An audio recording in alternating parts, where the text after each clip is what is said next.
Break બાદ આગળ વાત સુરતની. સુરતમાં ભર શિયાળે ભૂવો પડ્યો. પાલ વોકવે ખાતે ફરીથી આ ભૂવો પડ્યો. ભૂવો પડવાના લાઈવ સીસીટીવી પણ સામે આવ્યા. એક જ જગ્યાએ 7મી વાર આ ભૂવો પડ્યો છે. 3 મહિના પહેલા પણ અહીંયા જ ભૂવો પડ્યો હતો. મનપાના રિપેરિંગ કામની અહીંયા પોલ ખુલ્લી પડી ગઈ. ગત રાત્રે ભૂવાના કારણે 3 વાહન ચાલકો પણ પટકાયા હતા. અને અમે તમને એ તસવીરો પણ બતાવી રહ્યા છીએ કે ભૂવો પડ્યો ત્યારે સ્થિતિ કયા પ્રકારની હતી. આ તસવીરો જુઓ.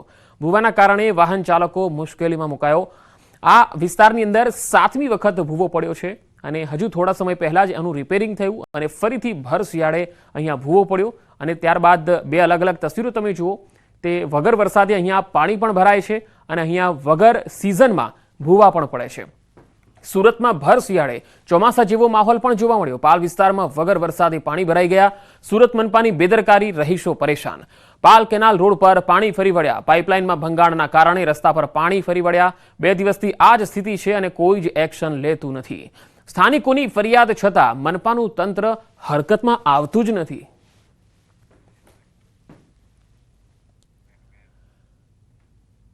મહીસાગરમાં સુજલામ સુફલામ કેનાલમાં ગાબડું પડી ગયું. ખાનપુરના બામરોડામાં કેનાલમાં 4 જગ્યાએ ગાબડા પડ્યા.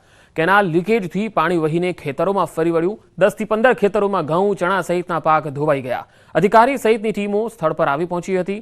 સુજલામ સુફલામ કેનાલ મારફતે રાજ્યના 9 જિલ્લાઓમાં સિંચાઈ માટે પાણી પૂરું પાડવામાં આવે છે. સુજલામ સુફલામ કેનાલમાં હાલમાં 600 ક્યુસેક પાણી છોડવામાં આવ્યું હતું. જોકે સુજલામ સુફલામ કેનાલ ઇન્ચાર્જને જ્યારે જાણકારી આપવામાં આવી ત્યારે તેમને જાણ થઈ ત્યારે પાણી છોડવાનું બંધ કરાયું અને અધિકારીઓ સહિતની ટીમે કેનાલ સમારકામની કામગીરી હાથ ધરી.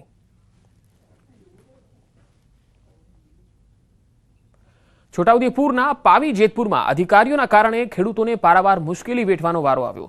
વર્ષ 1979માં સુખી સિંચાઈ યોજના અંતર્ગત બનાવેલી કેનાલો જર્જરિત બનતા ખેડૂતોની હજારો વીઘા જમીનમાં પાણી ફરી વળ્યા. ડુંગવાટ ગામે બનાવેલી જૂની કેનાલમાં ઠેર ઠેર ગાબડા પડ્યા, જેથી ખેડૂતોના ખેતરમાં પાણી ભરાવાથી ખેડૂતો પોતાનો શિયાળુ પાક પણ લઈ શકતા નથી. સ્થાનિક ખેડૂતોએ કહ્યું છે કે અમે જવાબદાર અધિકારીઓને ઘણા વર્ષોથી રજૂઆત કરી છે, છતાંય કેનાલોની મરામત થતી નથી. એક ખેડૂતે ભીની આંખો સાથે કહ્યું, પાક નિષ્ફળ જવાથી ખેતર પર લીધેલી લોન પણ હું ભરી શકતો નથી. શું કરવાનું? આના કેનાલનો રિપેર કરતા નથી આ લોકો. બરોબર, અધિકારીને કહેવાય છે કે તમારા મંત્રીને અને પ્રમુખને કહેવાનું. એ પ્રમુખને પૈસા આગળ થોડું સાફ કરે, પછી વચ્ચે તો કશું કરતા નહીં. તમે જુઓ છો આ બધી કેનાલનું કેટલી પાણી લીકેજ થાય છે. લોન નહીં ભરાતી સાહેબ, મરી જવાનું તો શું કરવાનું? હવે 3 વર્ષથી નોટિસ આવે છે મારે. મેં સાહેબને કીધું, સાહેબ મારે પાકતું નથી. મેં મેનેજરને વાત કરી, બેંક મેનેજરને. ના કે ભરવું જ પડે, જમીન વેચી દે એવું મને કીધું. ન્યૂઝ 18ની ટીમ ગ્રાઉન્ડ પર પહોંચતા કંઈક વરવા દ્રશ્યો સામે આવ્યા. ગીચ ઝાડીમાં થઈને જોયું તો માઇનોર કેનાલોના સ્પાઇન્સમાં ગાબડા પડેલા જોવા મળ્યા, જેમાં લાખો લીટર પાણીનો વેડફાટ થઈ રહ્યો છે અને આ વહેતા પાણીને રોકવું ખૂબ જ મુશ્કેલ બની ગયું છે. ખેડૂતો ખેતી પાકોનું વાવેતર ન કરી શકતા ખેતરોમાં મજૂરીએ જવા મજબૂર બન્યા. કેટલાક ખેડૂતોએ પોતાના ખેતરમાં ઘૂંટણસમાં પાણીમાં ઉતરી અને બતાવ્યું કે આ ખેતરમાં અમે ખેતી કેમ કરીને કરી શકીએ. 1980થી સુકી ડેમ બાંધવામાં આવેલો 79ની સાલથી, પણ અત્યારે કેનાલ રિપેર થતી નથી. અમારી કેનાલો રિપેર થાય અમારી માંગ છે અને સતી જમીને અમારે બીજે અને ગુજરાન ચલાવવા માટે બીજાને કંઈ મજૂરી જવું પડે છે. કેનાલો રિપેર નહીં કરતા એટલે જો તો પાણી નિકાલ થઈ જાય, કંઈક ઉડા દેવા જાય, નારા ભૂંગરા હોય દેવા જાય, એને લીધે પાણી બહાર નીકળી સલકી જાય એટલે ખેતરમાં પી જાય પાણી. એટલે આવું કોઈનું બગડે, નીચાણવાળો ભાગ હોય બધું ચોમાસામાં એવું થયું અને અમને હોય એવું લેવું. ન્યૂઝ 18ની ટીમે જવાબદાર અધિકારી સાથે ખેડૂતોની વ્યથા જાણી તો અધિકારીઓનું કહેવું છે કે 225 કરોડના ખર્ચે નવી કેનાલો ટૂંક સમયમાં બનાવવામાં આવશે. ટૂંક સમયમાં એમ 40 વર્ષ જૂની કેનાલો હોવાથી આવી સ્થિતિનું સર્જન થયું છે. જોકે તેને પણ ટેન્ડર બહાર પાડી અને બંધ કરી દેવાશે. સુખી જળાશય યોજનાની જમણા કાંઠાની નહેરનું સમારકામ ચાલુ છે, જ્યારે ડાબા કાંઠા વિસ્તારમાં ટૂંક સમયમાં કામગીરી શરૂ કરાશે. બીજા તબક્કામાં ડાબા કાંઠાની નહેરોનું કામગીરી કરવામાં આવશે, જેના ભાગરૂપે આગામી 1-2 માસમાં ડાબા કાંઠાની નહેરોનું પણ ટેન્ડર બહાર પાડીને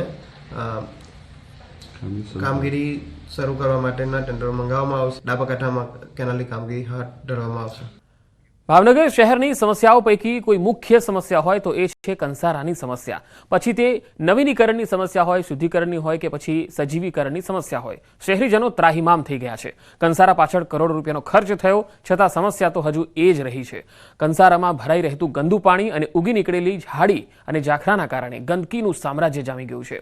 વર્ષ 2002થી કંસારા શુદ્ધિકરણની વાતો થઈ, પરંતુ હજુ સુધી આ બાબતે ફક્ત વાતો જ રહી.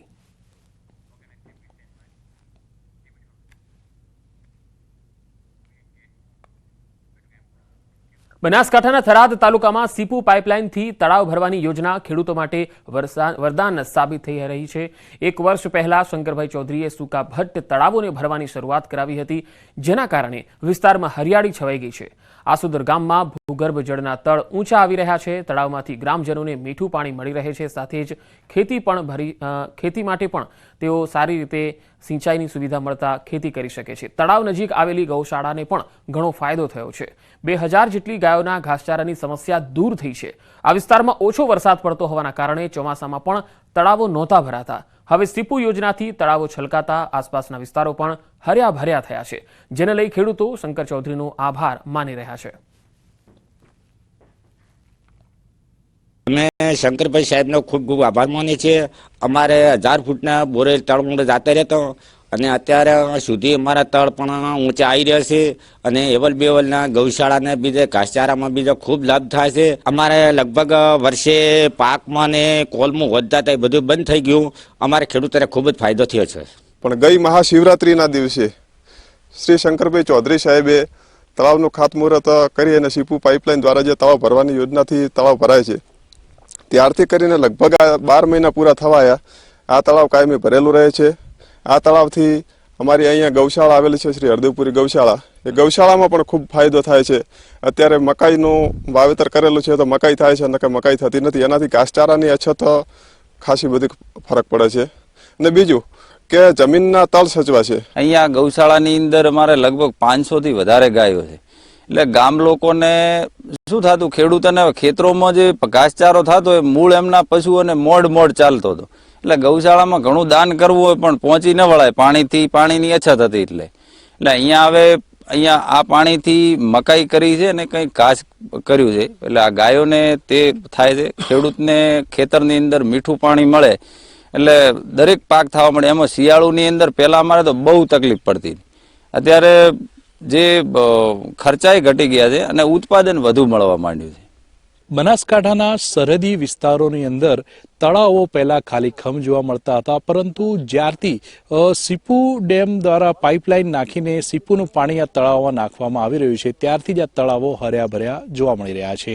આપ દ્રશ્યમાં જોઈ શકો છો કે આ થરાદ તાલુકાનું આસોદર ગામનું જે તળાવ છે અને આ તળાવ અત્યારે ભરેલું જોવા મળી રહ્યું છે. તળાવ ભરાવાના લીધે જે પાણીના તળ જે ઊંડા જઈ રહ્યા હતા તે તળ હવે ઉપર આવી રહ્યા છે. ખેડૂતોને તો ફાયદો થઈ રહ્યો છે, તેની સાથે સાથે ગામના લોકો